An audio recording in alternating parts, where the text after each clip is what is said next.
Joe McInerney was scheduled to be on our event tonight, and he had another commitment that came up all of a sudden, so he's had to cancel. I'm expecting his campaign manager, Holly Ross, to join, but she may be busy also. So we'll give the presentation, we'll open it up. There may be some interesting comments from all of you. Some of you have probably more knowledge about the LAMP program than I do, but we'll get into this and we'll find out as we go along. And so I think everybody has been admitted from the waiting room. And so I'll go right ahead and we'll start our presentation tonight.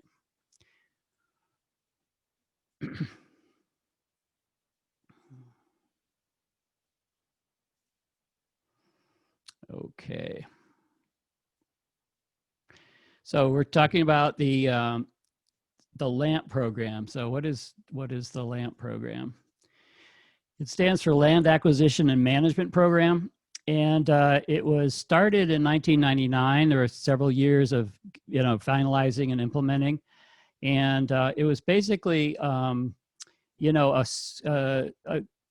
program that was started by the county, but it included the residents of the county and solicited their input, all types of people and all different interest groups, to really get a sense and a vision of what we wanted St. Johns County to be as the population was beginning to expand back in that time period.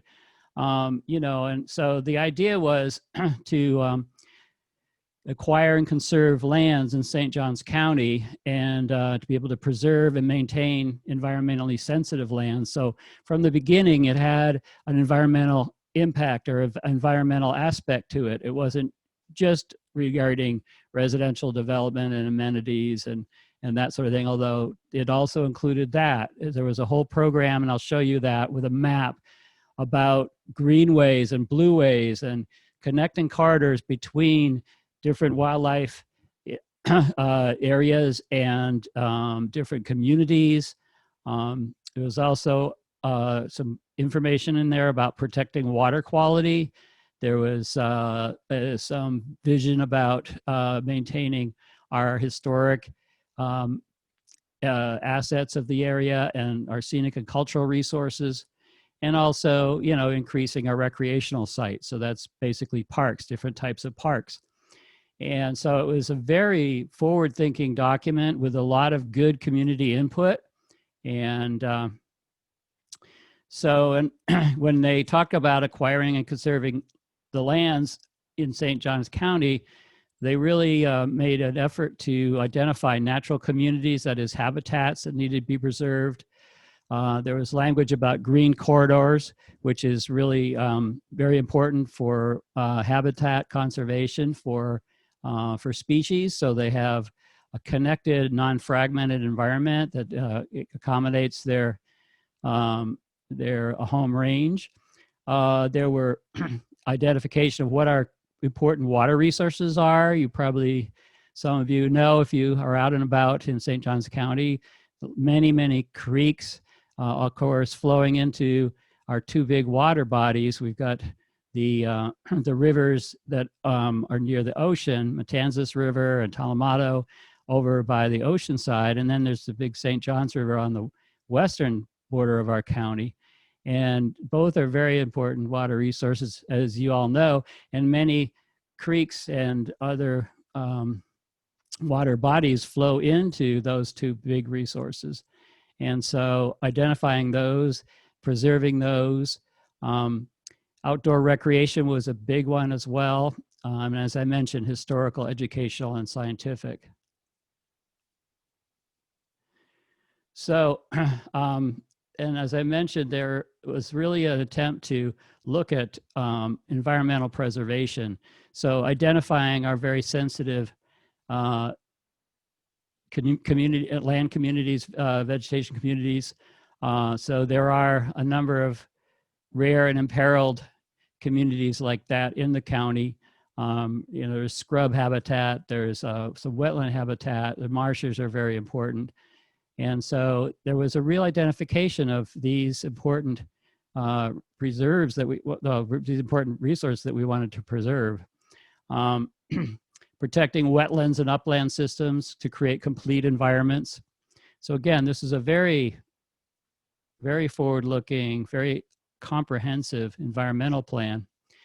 And as well, it was talking about benefits for the humans, creating greenways, blueways, connecting corridors. So we wanted to protect those scenic areas that we all loved in the county and be able to provide access to our natural water courses, the creeks that I was mentioning, you know, and the large bodies like St. John's River and the big rivers in the Intracoastal Waterway, and just provide opportunities for fishing, shell fishing, boating, canoeing, kayaking, and establishing interconnected areas was very important. So, you know, we talk about the wildlife fragmentation, but I feel sometimes in this county like we're fragmented as communities. We're all in our, particularly the Northwest community. I'm talking about Northwest where all the development's happening. It's all these, you know, housing developments that then, I'm getting echo right now. Pardon me for that echo. So then, you know, we're in our own areas, but there's not a lot to connect and make for a larger sense of community. So all these things were identified back then. Protecting water quality, as I mentioned, was also another important goal, and preserving the architectural, archaeological, and archaeological historical resources from the community. And then we talked about parks, recreational sites. So active and passive parks. Active parks were more like, you know, for softball fields, baseball fields, swing sets, playgrounds. Passive are more, you know, nature parks where you just hike through, you know, and also creating educational opportunities, which the county does have quite a few of them. So they talked about where the money was going to come from. So these 4 funding sources are the main areas that were identified. The Florida Community Trust, I'll talk about in a minute, Florida Forever, and some county funding, and then we'll talk a little bit about those projects that were identified in the initial plan. So the Florida Community Trust is an agency that handles land acquisition for the state, and it's handled by this Florida Department of Community Affairs. And they award these grants to local governments and nonprofit environmental organizations so they can create community-based parks and greenways and open spaces. And the projects are to promote outdoor recreation or to promote natural resource protection. And so, and they have to be identified in our local government comprehensive plan. So that's what this was. It was a comprehensive plan, this LAMP program that was incorporated into the, you know, to the county comprehensive plan. And the comprehensive plan is what's used to guide all the new development in the county. And so where does the FCT get their money? 22% of the Florida Forever funding annually goes to FCT. We'll talk about Florida funding, Florida Forever in just a minute. So if there's a larger county like St. John's, then St. John's has to come up with 25%. And then there's a matching grant from FCT for the remaining 75%. So really there's, well, you'll see in a minute, Florida Forever is supposedly, theoretically very highly funded. There's a lot of money here and a lot that can be done if we act on it and use this visioning document to guide our activities, and we take action. And actually nonprofit organizations can get grants that they don't even have to match the funds at all. And the maximum was 6.6 million per year per application. So what is Florida Forever? Let me move this, hold on a sec.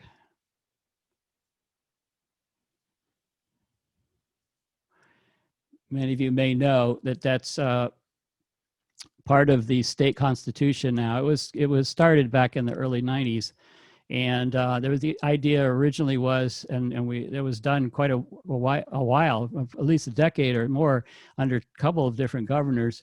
The state issued a $3 billion bond every year, and then the 300 million of that was kicked off from the investment was distributed annually to agencies to handle, wildlife conservation and land acquisition and protection. And there was a review board that took care of that. It was really well set up. But many obstacles have been put in the path of the Florida Forever basically since the recession, was when things started going downhill. Then we had an administration, two-term administration, and the governor office after that. It really slowed things down quite a bit. But they still have a list of priority projects, and it's beginning to kick up again because they did not fund this Florida Forever as they were supposed to every year. And so back in 2011, 2012, they were sued. The government was sued for the Florida Forever funds. The lawsuit was won, and so they created the funding again. And a few years ago, they even had that constitutional amendment that was on the ballot, many of you remember, and that sort of enshrined Florida Forever into the state constitution. So, you still need to push on them to get the money, but the money's there, and it's part of the law, it's part of the constitution even. And so they still identify these projects, and it's a matter of the counties and local sponsorship to begin to identify projects and agree to work on projects. And so in St. Johns County, they've identified the 3 of the 118 priority projects are in St. Johns County. This is 118 statewide.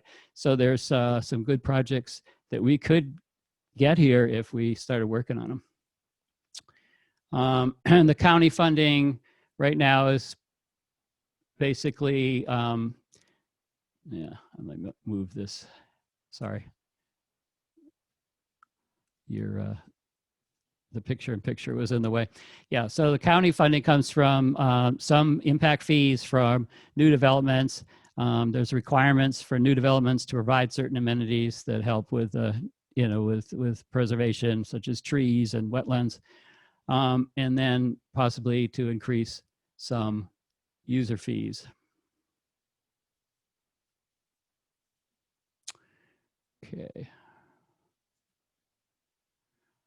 Okay, so then this document was created. They began to act on it, and some projects were identified and began to be worked on. So as you notice, none of these projects have a date after 2008. I think. I'm still having trouble with my picture here. Yeah, so I think the latest one there is 2005, but there's a few later ones that are up to 2007, 2008. So there's not been anything done since then. So there's a beautiful plan, and it hasn't really been implemented. So you could see some of these parks, maybe some of these some of them you don't know because they're so tiny, but I think, Alpine Groves is one really nice park that many of you know if you live in the northwest section of St. Johns County. And so we'll just go through those really quickly and show you what some of these look like. So this is Southeast Intracoastal Waterway Park. That's way down near Crescent Beach. Okay, and so this is on the other side of that barrier island, looking out over the salt marsh towards the river. And it's a interesting combination of scrub habitat and marsh. So you've got the scrub and you've got the marsh. So it's a little interesting from a naturalist point of view. Is this one? Oh, there's, sorry. Let me go back here. Yeah, so it's not what I'd call picturesque. It's pretty much just a path through a couple of these different habitats. So they did that park. And then there's Alpine Groves, which is just a wonderful historical and natural park that's right on the St. Johns River. There's boating. You can see this nice dock and pier and beautiful old oak trees. And there's a packing house there. It was the original Orange Groves packing house. There was a big orange grove there at one time. So it's a neat park if you've never been over there. There was another one in the southeast part of the county, which is called Vale Point. Nothing much to that. It's pretty much just a picnic area with a covered picnic area. There's one called Beluthahatchee. Maybe some of you know that, up in up around Swiss Point, and it's kind of well, it was belonged to the gentleman named Stetson Kennedy. I won't get into Stetson Kennedy's history, but he was a very interesting activist from the civil rights period on, and a folklorist and a writer. And so he gave his residence to the county at a certain point. So I think there was some financial involvement there, but pretty much it was a gift. So not a lot of that came out of this program. There's a beautiful park down in St. Augustine Shores called Canopy Shores Park. This is a really well-designed park. It's going through a beautiful oak hammock with a nice boardwalk. So I don't know if you've ever been down there, but it's probably like a mile or so of walking through there. Very, very nice. So those are basically what we got out of it so far. So it's not exactly to be impressive, but you know, you could see some of where it was trying to go. And so their major projects are really part of the Florida Forever. These are on that Florida Forever list too. And one is the Northeast Florida Blueway. So this is a lot more ambitious. There's a preserve of thousands of acres to be, you know, bought and acquired and kept off of the, you know, development. Some 8,000 acres have been purchased already. And it's down near, you know, Matanzas River and Pellicer Creek, and the Moses Creek, that area down there, southeast St. Johns County. So that's a major initiative, partly finished, I guess you could say. It's 100% available for state funding as a Category A rated project. And sort of like, like I said, the other end are other major waterways, the St. Johns River Blueway, or St. Johns River. And so they envisioned this Blueway along the St. Johns River. And that basically is getting the shoreline preserved for those water bodies so that it's not developed anymore, and protecting that shoreline. And along the St. Johns, there's a lot of historic and archaeological features as well.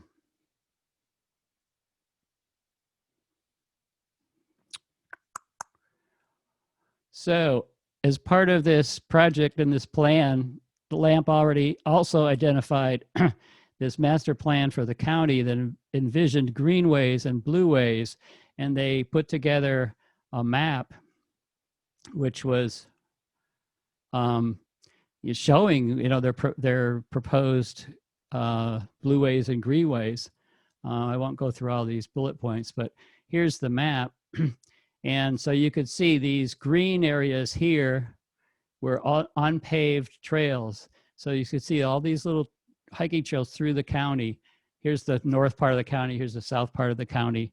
So it was really neat what they had here. And then got the blueways in blue. And then these red lines here are other multi-purpose trails that were paved trails. So what I've done is kind of superimposed what happened in the north part of the county anyway, since that time. So, you know, we've got this big development called Beach Walk just east of 95. We've got that the new mall up there, Durbin Park Mall or whatever. And so that's right in the middle of this area that was involved both a blueway, which is still kind of there. There's a Durbin Creek canoe trail. And then, you know, this major greenway that was supposed to go through the whole county. And then we've got this huge development called Silverleaf that's just south of 210. And it's taking the whole area between 210 and World Golf Village. And I'll show you in a minute what that looks like. And then we have Rivertown over on the river here, and that was all supposed to be greenways and protected areas. And then Heritage Landing, which is a little bit older. It's just sort of at the back of World Golf Village.